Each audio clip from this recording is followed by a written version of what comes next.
Well, if you like me and have a Dewalt impact driver, and yes, for the last 2 years you have been dropping your bits off the top of the ladder, and for frustration, and for some weird reason you haven't had a chance to fix it, well, here's your excuse, and here is your opportunity to fix this. That way you won't have to worry about this anymore. The first thing you gotta do is buy a kit off Amazon, and right here, all you gotta do is take off this little keeper ring, use a little flathead screwdriver, pops off fairly easily.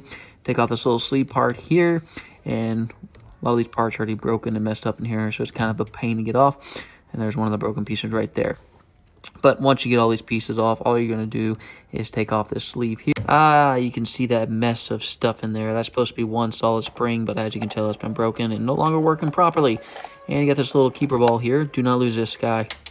You'll spend much time looking for it. Here's this little repair kit you can get on Amazon for like 10 bucks. Worth every penny. Comes with the stuff you need. Comes with that little keeper ball there and the spring you just put down first. You notice it's got a little loop right there in the end. You'll twist that around until you get it to this hole right here. And this is where that little round ball will go here. It'll go on the, there's a little guy right there. Yeah, don't drop that guy. Just saying, don't drop it. But anyways, put this in a little hole here, just like this. And it'll be on the top side, as you can kind of tell here, if I can move my fat fingers out of the way.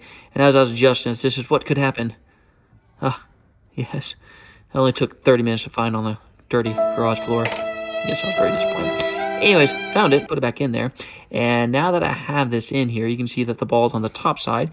You can put this little casing back on just like this. And you're going to get the tall little springy looking spring there. Only one in the pack. You'll put that in there and there's a little bitty round, I guess, washer type thing will go on top first. And then you get the actual keeper ring part right here that kind of holds everything in together. And again, just be careful when you have a small little flathead screwdriver like this, because it could slip and you might puncture yourself. Yeah. Anyways, do your quick look around, make sure nobody saw, and go ahead and put this keeper ring back on, and that's all it takes. Once this pops into place, you've got it fixed.